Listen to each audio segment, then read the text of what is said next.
All right, everyone, we're going to go ahead and get started here. We've got a lot of good information to go over today. We have a great guest speaker with us that's going to share some unique information about Chargepoint and some of the great things that they can do in the EV charging industry. So we're going to go ahead and get started, move right along. There will be some questions at the end, a chance to ask questions.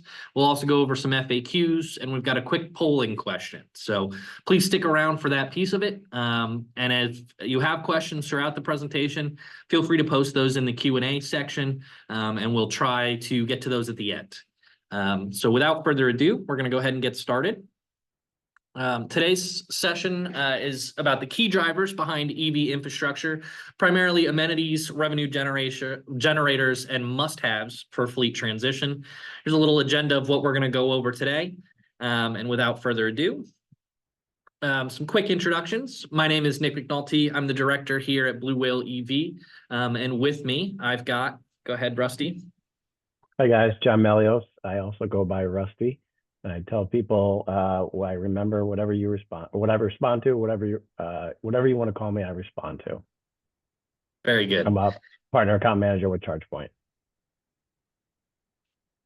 So these are just some of the frequently asked questions that we're going to try and answer for you today while we go through these slides and presentation. If for any reason that you've still got questions around these at the end, we'll make sure to answer these more directly. And we'll also follow up with anybody that we don't get to their questions today after the presentation.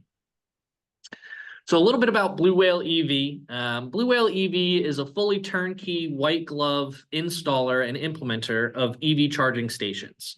We partner with great companies like Chargepoint that manufacture the devices and manage the network to be able to get these top of the line chargers installed at your locations and make sure that you've got the best possible experience for the users of these stations to ensure that as your needs grow and expand, the chargers will be able to service any of those requirements that you might have.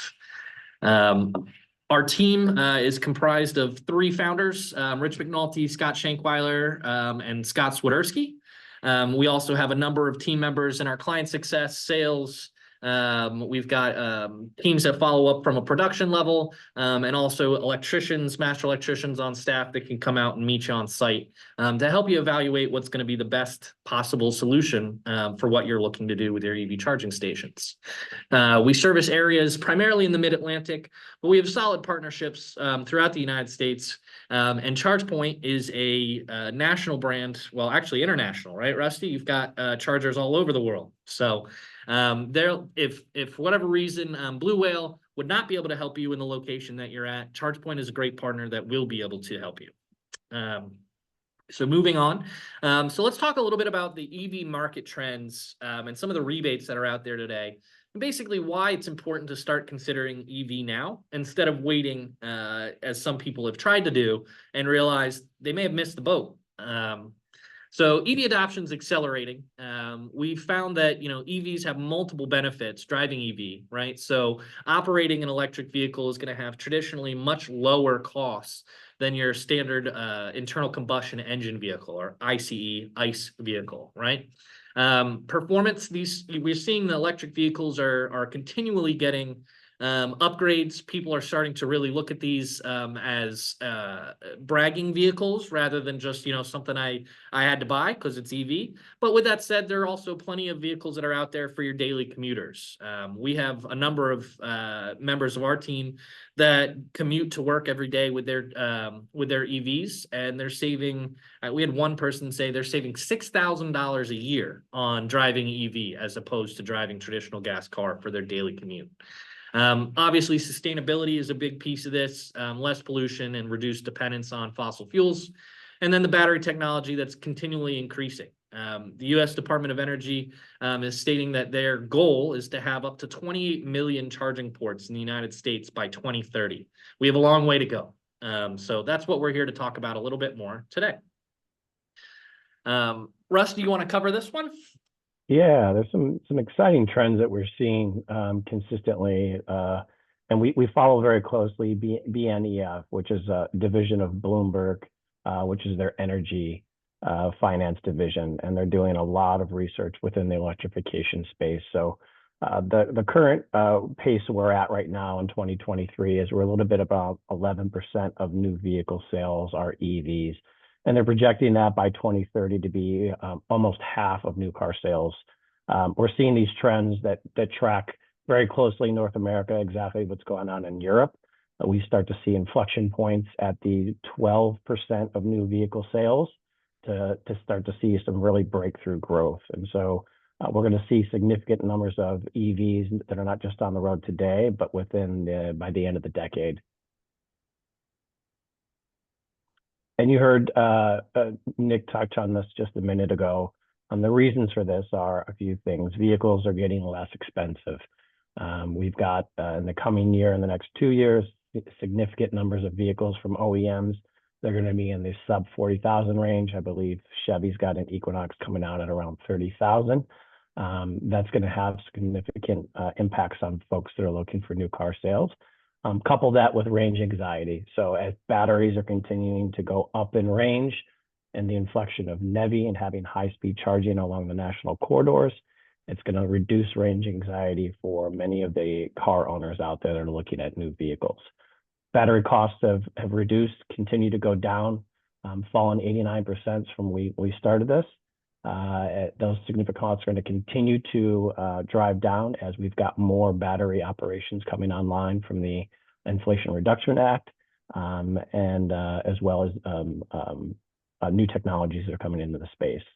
EVs aren't new. People trust them. They've been on the road for many, many years. The improvements have been made. And then with the inflection of many states that have signed on to California's, along with what's happening in Europe and across the rest of the world, you've got the phase out of ICE vehicles is going to make a significant impact in many, many states, and folks buying EVs are going to continue to increase. So I wanted to show everybody this new article that was just released through MIT. They did a study that looked at retail spaces that put EV chargers out in front of them. And essentially what they found is not only are these businesses increasing their revenue through the use of the stations themselves by setting a price for people to use the station and collecting the revenue off of that, but they're also finding an increased annual spending within those stores themselves, because as people pull up to plug their car in and charge for somewhere between 40 minutes to an hour, they're going to go inside and spend a few more dollars at that retail location. So it's great to see that these studies are starting to be released that are showing that EV is really a beneficial adoption for businesses and the like that want to draw people in to their location. Looking at rebates, incentives, and grants, I know we covered these in detail in our last webinar. That webinar is still up on our website. Anybody can go take a look at it if they'd like to get into the details there. But I do want to point out that most of the United States has some level of rebate, incentive, or grant that's available to you to help offset some of the upfront costs to put in these EV charging stations. There are some considerations that you want to take a look at for your specific project and or site that are going to determine what you're eligible for. And we've listed these off here.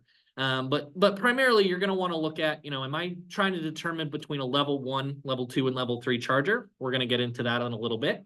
Are you looking at a commercial application, a residential application, or a fleet location? Are you going to have these charging stations be available to the public so that you can produce some revenue off of them? Have you previously received rebates for these existing chargers? If you're doing a rip and replace, that can sometimes disqualify you for additional rebate, though there are some that are still available for those situations. So moving forward instead of backwards, we want to talk a little bit about the EV charger installation process as well. So what does that look like? And what is going to be entailed when you reach out to us and say, all right, we have to figure out what we're going to do to get these chargers put in. The first part of that whole process really starts with phase 1, which tends to be the longest part of the process of putting in these EV chargers. It starts with us taking a look at your business model and what specifically do you want these charging stations to do? Are they going to be a revenue producer for your retail location, like we just talked about? Are they an amenity for your multifamily location? Are you going to try to break even with the cost for these stations? Or are you going to try to make some money off of them? Or are you giving it away? Is it something that you're just trying to draw people into, right? We're going to look at some funding options like we just talked about, grants, rebates, incentives. There might be something additional that we could look at. So if you're in a municipality or a government organization, we could look at things like the CFI grant or NEVI funding if you're on a corridor or in a community location. Then we're going to take a look at the site specifically. So what does that site look like? What hurdles are we going to have to overcome on that site to bring power to the charging station, right? So is it close to the electrical? Do we have to do any boring? Do we have to do any trenching? Is there additional electrical service that has to be brought into the utility company? These are all considerations that we're going to take a look at and help you determine what makes the most sense. Site preparation, obviously, once we've come up with a plan and a design, we're going to come out and help you get that figured out on the site to ensure that these stations will work the way that we've put them in. You'll go through the installation and commissioning, which tends to be actually the shortest part of the process. And then we're going to do an onboarding and ongoing support. So what does that mean? We'll get into that in just a second. So what does a typical EV charging station project look like?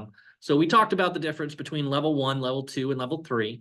For level 2 projects, which is what we're looking at right here in this image, this is an ideal situation. You're very close to the power source. You can see the transformer right there. There's not a lot of work that had to be done on the site itself.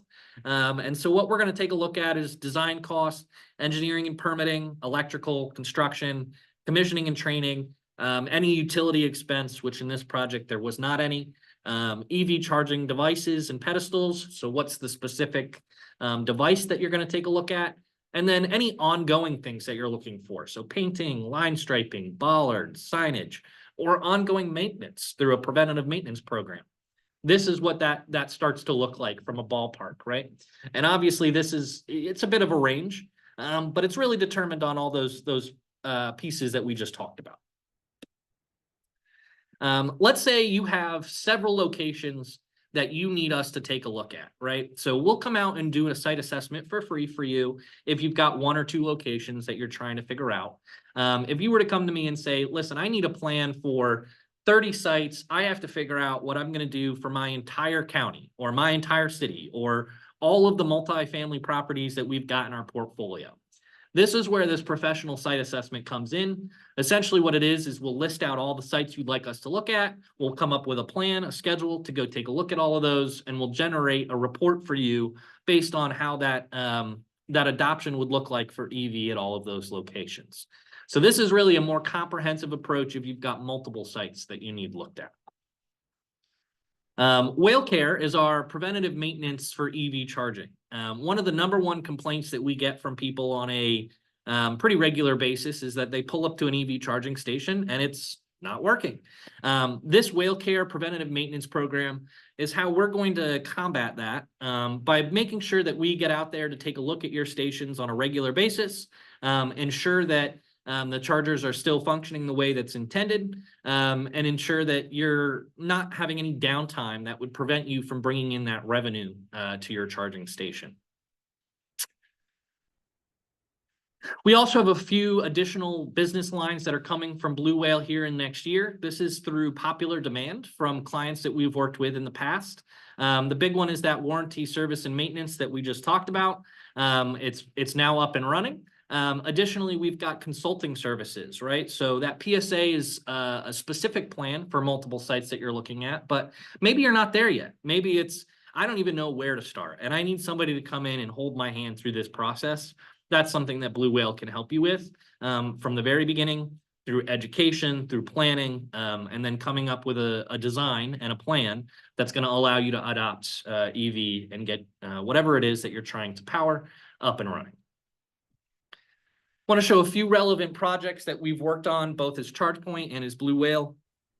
We've got a number of different areas that we've installed chargers at. You can see here, we've got some at a Starbucks, some at a retail location, outside of some multifamily, behind some commercial buildings, retail space, workspaces, you can see that's a fleet there, as well as for long distance trucking, right? So there's a lot of options that are out there, and depending on what it is that you're looking to accomplish with your EV chargers, we can help you come up with the best plan. A few more projects, we saw this one, but there's a few others outside of a grocery store, outside of a workplace, for a fleet.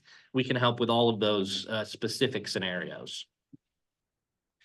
A project's not complete without the decorative touches. It may sound silly to say, and many people are saying, listen, I'm just here because I want the EV chargers put in. I'm not as worried about the painting or the logos or things like that.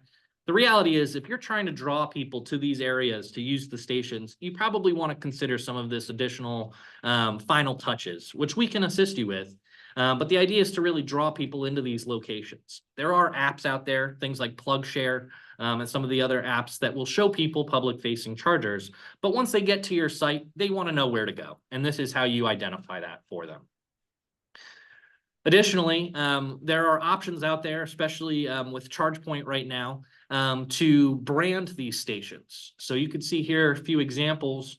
You want to put charging stations out front of your location, but you want to draw people in and let them know it's you that's offering this amenity to them, right? So this is an additional option that we could take a look at for these charging stations to add some additional marketing, right? Rusty, did you want to comment on the screen as well? Sorry, I thought I was on mute. That's all right. Yeah, custom design. So many of our customers go through the process of adding in their own logos. We encourage it, it brings it. We also, on any of our commercial screens, have the ability to upload a 60-second video. And so customers who are wanting to either go through advertising or municipalities who want to get out messaging for their particular town or municipal county areas are able to upload those through our backend software in a very easy process. Very good. A lot of the questions we get are around best practices and safety for these devices. I'm not going to spend a ton of time on this today, but I do want to just quickly touch on a few of these because the questions do come up a lot. And I think there's a little bit of misinformation that's out there in the world today, as we're all probably aware of. So just to look at. So we get a lot about, what if my EV catches on fire? What if these stations catch on fire? The statistics that are out there today show that it's significantly less common in EV than in gas vehicles, right? So your traditional ICE vehicle, a lot of people have driven down the road, many people that are probably on the call today, and you've seen a car on the side of the road on fire, right? Most of those are not EV, they're gas at this stage. With that said, there are steps that you can take to ensure that you're minimizing any risk that's involved there. One is having sprinkler systems installed at wherever your locations are going to be, especially if you're in a garage, right? If you're in an open lot, probably not as big of a deal. Another one we run into a lot, we see people that have just hired, anybody to go out and put one of these chargers in. And one of the number one things we see is either the use of aluminum wire or the improper sized wire for these charging stations, which can cause for issues, right? Either that wire can burn up, you're going to have issues at the breaker, or the station's not going to function the way that you want it to. So that's a very important part of the process. Additionally, we've all seen, somebody backs up a little too quickly and bumps one of these stations. We highly encourage, and in a lot of jurisdictions, it's required as part of the permitting process to install bollards in front of these vehicles, right? So that's just a pole that's going to prevent you from backing up and bumping that station.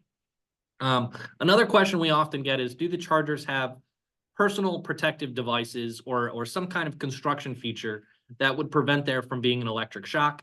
Yes, the devices have overcurrent protection, and they will shut down if there's a ground fault, an overcurrent, short circuit, or power overload, right? Additionally, another consideration that we're running into a lot right now and we get a lot of questions about are around ADA. So I've just posted a little guidance that we've received from Montgomery County here in Maryland.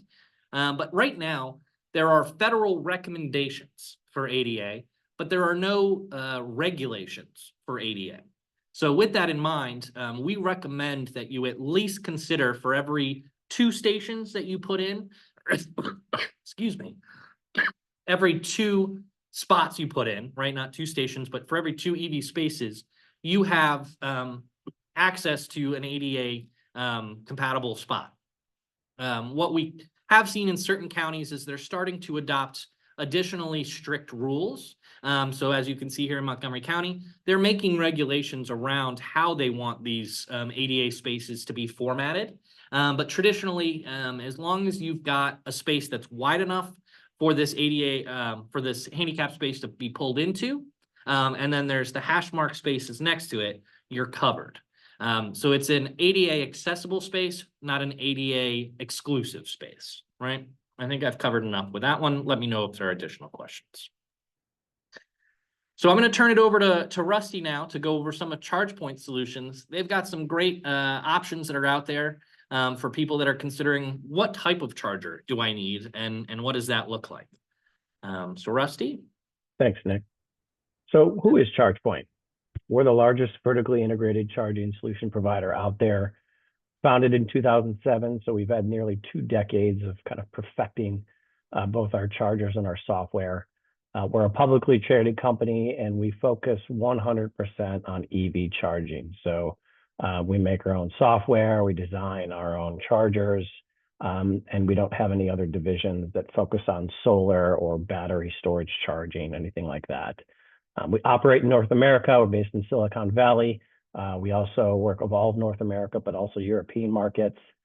We have about 300,000 active charging ports worldwide, and then access to folks that use our application or our app to an additional 630,000. So we've got rolling agreements with some competitors of ours, and we do that because we want to make it as seamless as possible for EV drivers to find charging when they need to. Next slide. Both Blue Whale and us have a very large and diverse customer base. So we work with 80% of the Fortune 50 companies, 54% of the Fortune 500 companies. A lot of the folks that we start with grow. 65% of our business is from repeat customers growing. You know, a funny story is when Google initially started with us about a decade, if not 15 years ago, they initially bought 25 stations. And at this point now, they have a little over 3,300 ports in the ground, both on the level 2 as the DC fast charging side, that rounds out not only their workplace charging, but also some of the fleet chargers that they run on their services. Vertical markets. We hit pretty much every vertical market. So we like to think wherever there's actual parking spot is a place to have EV charging. So we definitely have a home charging program. Most of the work that both Nick and I do is on the commercial side of things. And so we work with the other big verticals that we see a lot of EV charging going into. Fleet being one of the biggest and up and coming verticals that we're going to see a lot of growth over the next 5 to 10 years. So as many fleets out there see the ROI is starting to pencil to have both electrical vehicle charging and EVs in the markets, we're going to see significant growth, not only in the commercial side of things, but in the municipal side of things. But then also we have a big emphasis on both workplace and multifamily and commercial properties. So we know that vast majority of EV charging is going to be happening at home and workplace. And so multifamily areas where folks do not have the ability of installing their own charger is going to be required. We've already seen a significant growth in the multifamily space over the last 3 to 4 years. And then retail, hospitality, fuel convenience, and parking operators is another one that we see a lot. We'll touch on some of that in a minute here as well. We've got a full breadth and depth of EV charging out there, everywhere from the home chargers I was mentioning on the far left, all the way to a full level 2 suite of products, both the commercial, fleet, and multifamily side of things, all the way through our DC fast charging, also known as level 3, with a bigger breadth. We've got a single platform that manages all of this. So if you've got multiple chargers, both on the level 2 AC side and the level 3 DC side of things, all this can be managed under one platform. If you've got multiple locations across a state or multi-state, you have one application that can control, monitor, and proactively respond to both customers as well as clients that are charging at your particular stations. Next slide. We like to think when we're looking at the full product need of what you have, we often talk about how long a particular vehicle is going to be charging for, or how long is it going to be dwelling for, dwell time. And so selecting the right charger infrastructure for the location that you have begs a number of questions of what you're attempting to solve for. As an example, on the multifamily side, if a vehicle is going to be parked for hours on end overnight, minimum of 8 to 10 hours, you wouldn't necessarily need a fast charging platform to manage your multifamily space, since the vehicle is going to sit there for extended periods of time.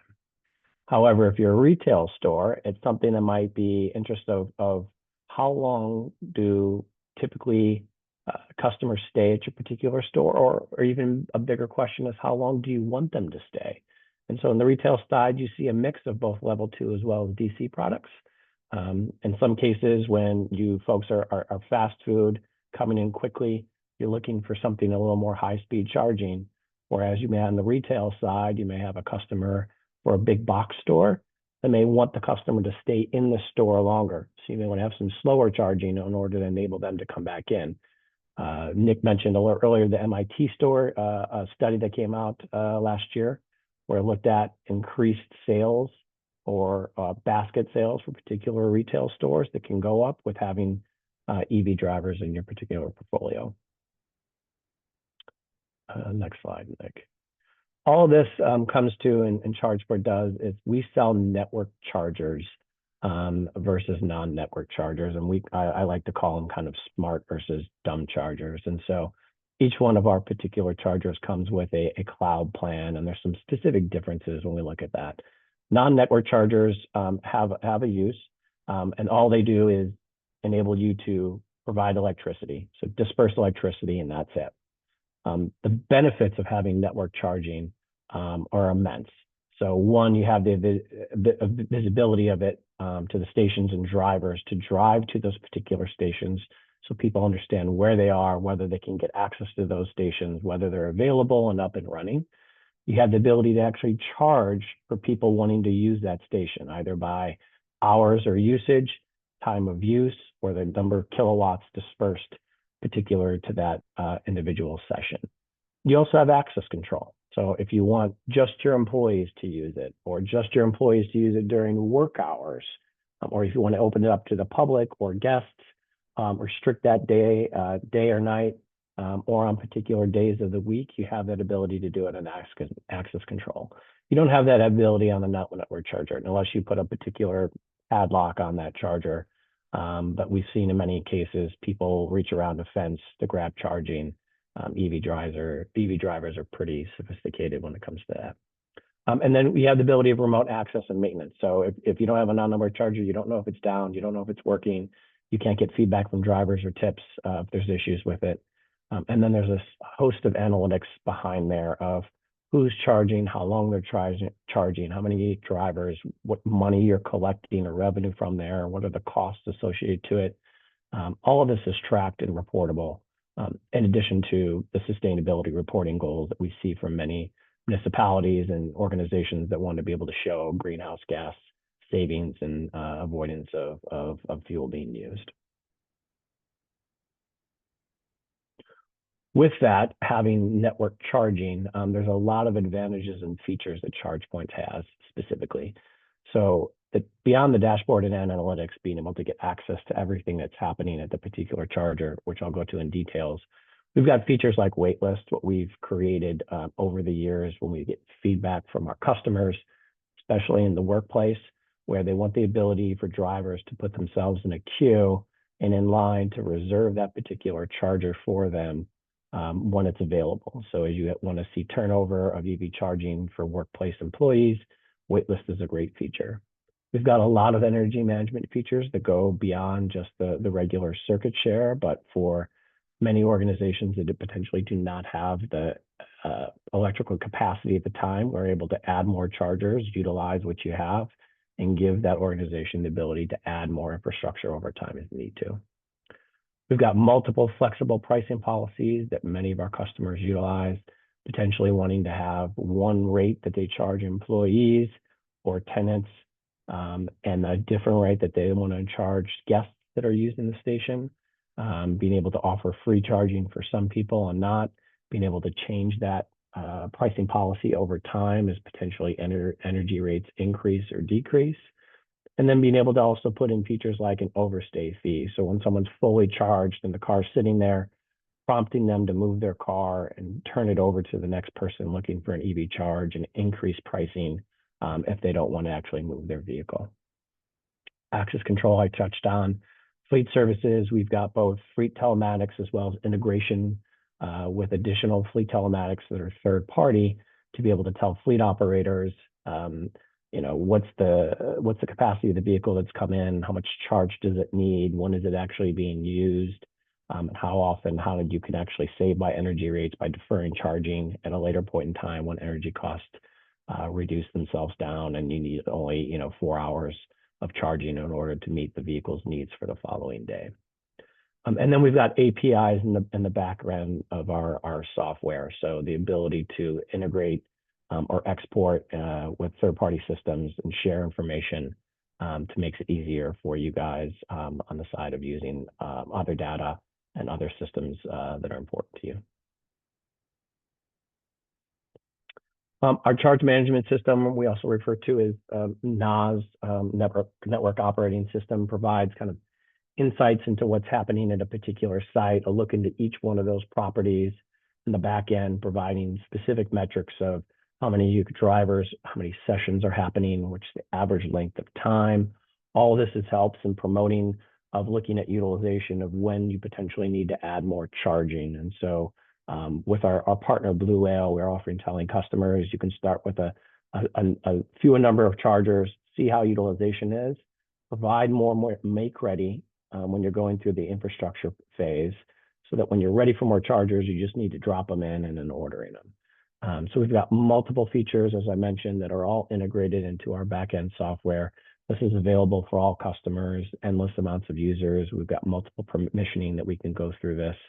And it's really the sweet spot of utilizing the network charging system. So you're able to see whether your ports are down, whether they need usage. We've got proactive monitoring built in here with a lot of reporting and analytics solutions. This is just the dashboard.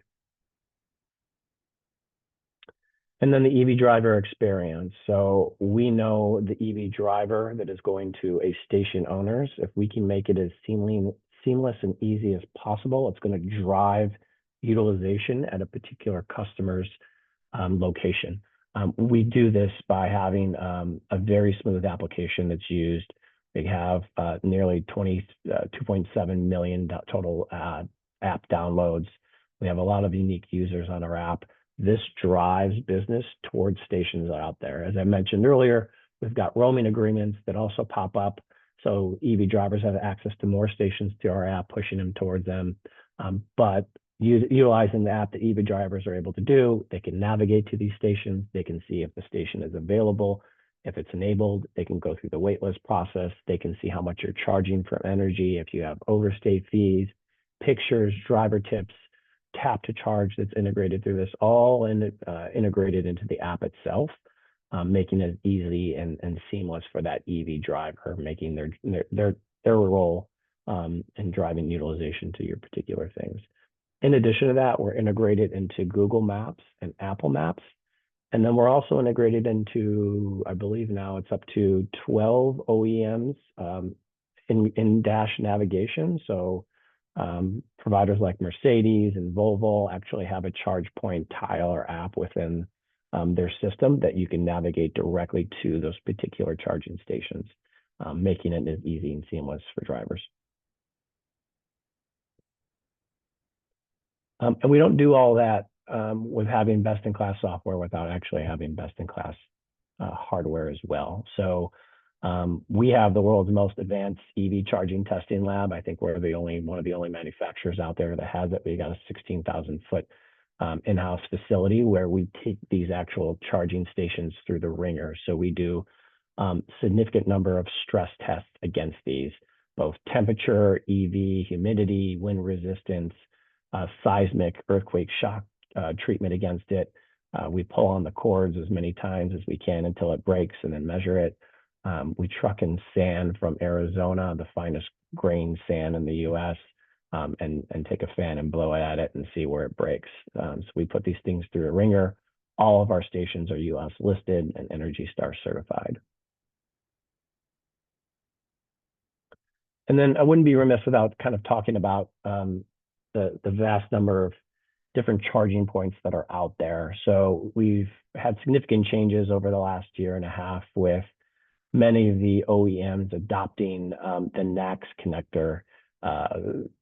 Tesla is very good at marketing. They named their port the NACS connector, although it's not the North American charging standard. The current North American charging standard is the J1772, and the one directly below that, the SAE combo, or also known as the CCS1. That is changing over to NACS, which is also redefined. I want to say it's J1338.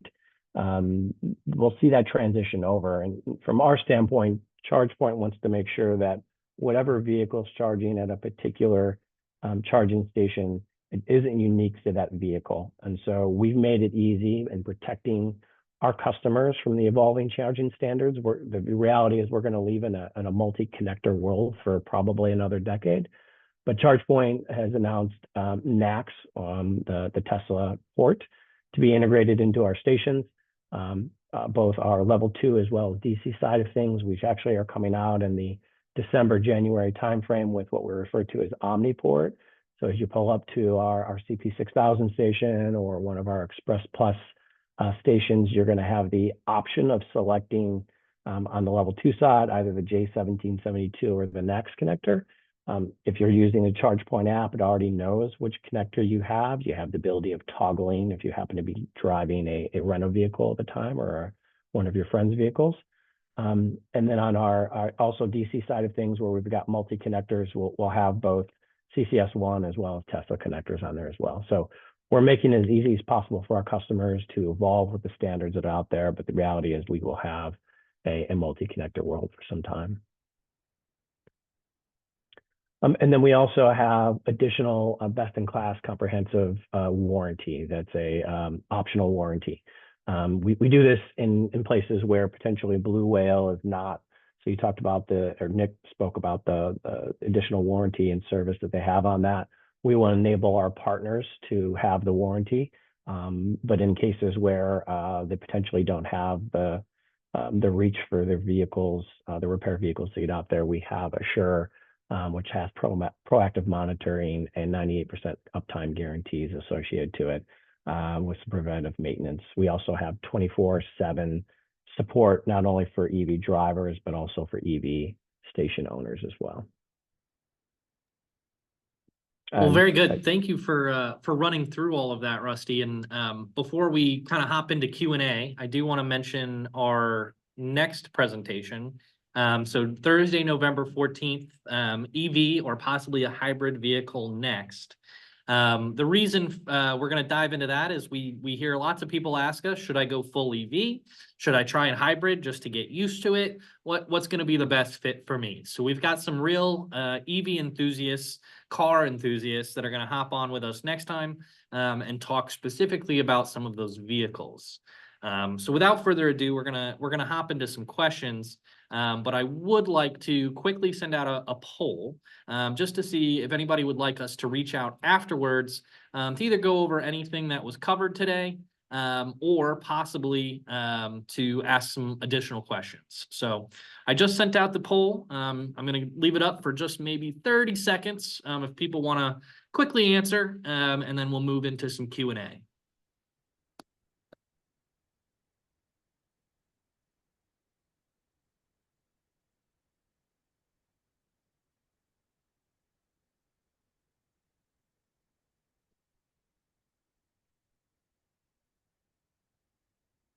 Give it just a couple more seconds.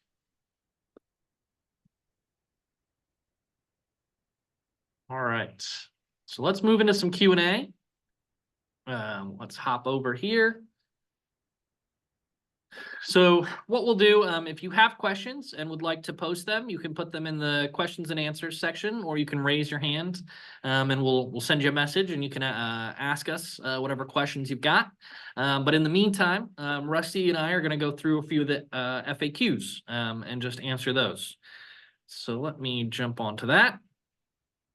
So the first one that we have in here listed is a FAQ. What's the process for my company to implement EV chargers?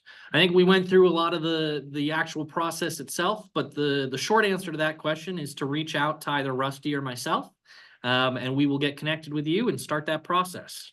Start at the initial fact finding and determining what's going to be the best fit for what you're trying to do, and then we'll develop from there. What is the cost for my company organization to implement EV charging stations? So we shared that slide previously that showed, the average range that you're looking at for a level 2 project. Those are the chargers that are, it's probably somewhere between 6 to 8 hours for a charge session. Would you say that's accurate, Rusty?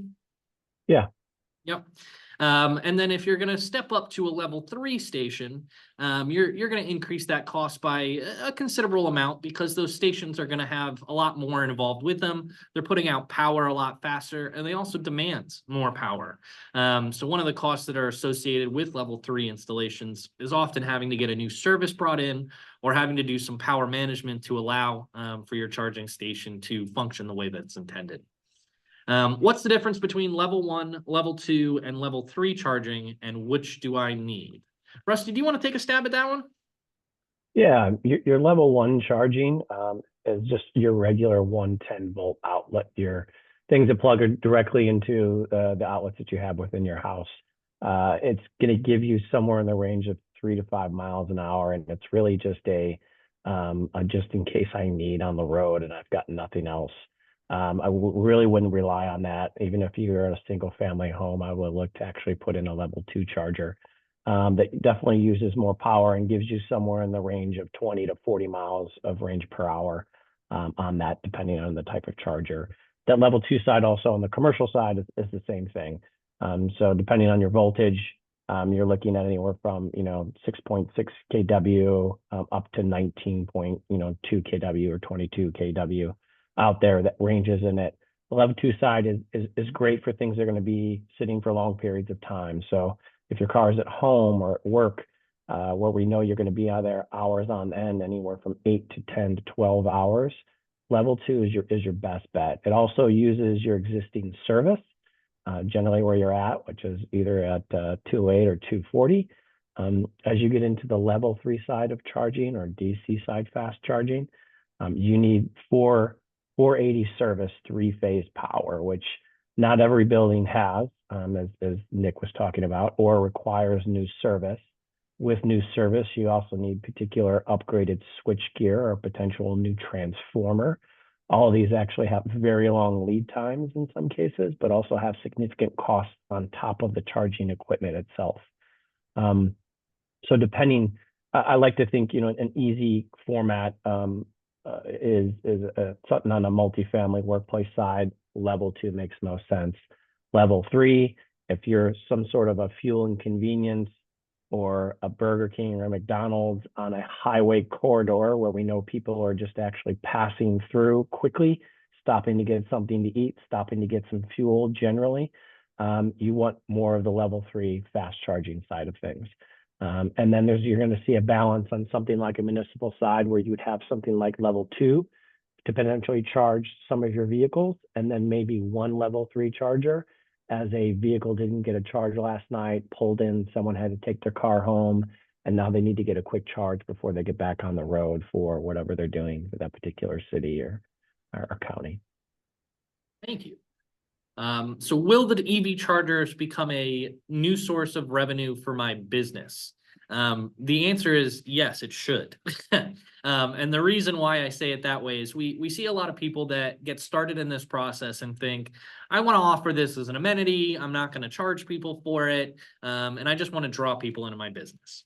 You can do that.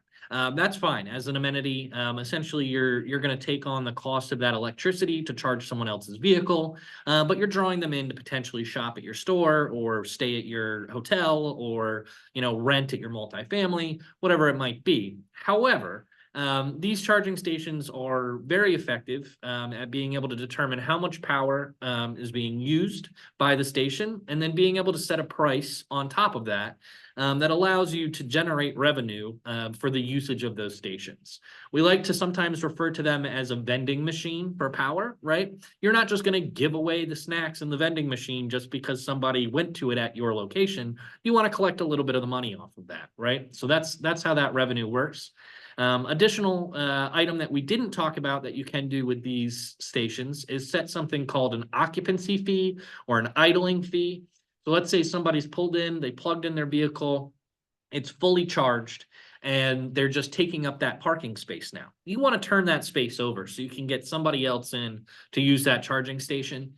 You can set a price on top of whatever their per kilowatt price is that essentially says if you've filled your car, you have 30 minutes or an hour to move that vehicle, and then we're going to start to charge you at a premium for taking up our parking space, right? So that's a lot more effective than some of what we've seen where people are towing or booting a car or something like that.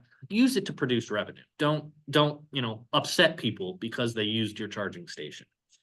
Does Blue Whale EV offer an ROI calculator to assist? Can I go back to that? Ooh, that yeah, fourth please do. one there? Yeah. On number 4, I'll add to it, Nick.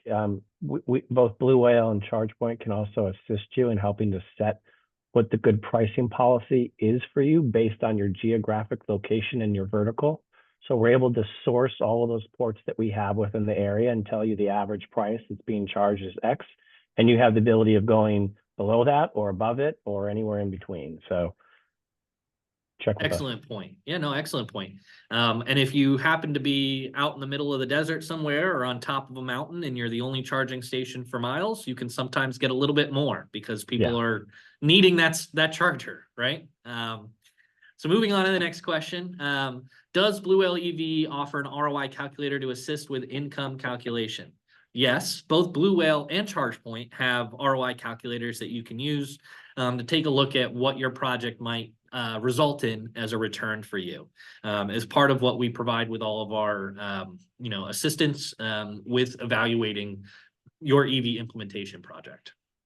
How are the devices managed? Will I be able to track usage and change prices on the devices? I think Rusty did a great job of already answering that question. Rusty, anything that you'd want to add on top of that? Only that it can be done on the fly. So you could have a price this hour and it could change next hour if you really wanted it to. So we enable you or help you support you if you need to call in to remind yourself how to do it to change pricing. So we've got ultimate flexibility on the ability for price changes that, like I said, could be done by day, it could be done by hour, it could be done by driver. Very good. I will warn, if people get used to coming to your charging station and you change the price a lot on them, they might not continue coming to your charging station. So we suggest advertising updates if you're going to do it semi-regularly. What incentives and rebates is my business eligible for at this time, and do the rebates stack on one another? That question is one of the biggest that we get. As part of a way to answer that, with every proposal that we put out, we also include a snapshot of the currently available incentives and rebates that might be out there for your specific property. The reason why I say it like that is that there are often state, federal, and utility rebates that can stack on top of one another. However, there are different requirements for each that you have to check the box for in order to be applicable. Right. So if you're in a state that has a state rebate, some of them require you to do some upfront work prior to doing the installation. Other states say, as long as you put them in and you provide us with the form that we've given you within the calendar year that you've installed them, then we're able to give you a rebate. If we're looking at the federal tax incentive that's out there, it's called the 30C tax credit. That credit is, it requires you to fall within certain geographic locations to get the full amount. It also requires you to follow census tract requirement. It also requires you to have prevailing wage rates and follow apprenticeship guidelines. So if you followed all those, you'd be eligible for 30% back as part of your tax return.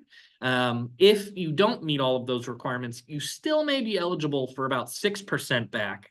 But that's what we help you, evaluate and make some recommendations on. And then there's the utility programs that are out there. The utility programs, in my experience, have been some of the most robust that are around. We work with BGE, Pepco, Dominion, Delmarva, several in the Mid-Atlantic to help them evaluate and provide opportunity to fund some of these EV projects. We know there's great projects or programs that are out there for fleet. There are great programs that are out there for multifamily, level 2 chargers. They're really honing in on some of the bus programs right now that you've seen out there. So there's a lot that's out there that you can start to stack up. If you fall into one of the grant categories, so you're a municipality or government organization, then you can start to look at things like the CFI grant, Clean Fuel Infrastructure, or you can look at the NEVI funding that's out there. Those do require a bit more significant upfront work to prepare to be able to be eligible. So we can help you walk through that process. It's oftentimes more involved, and we would want to probably, one-on-one have that conversation with you. Moving on.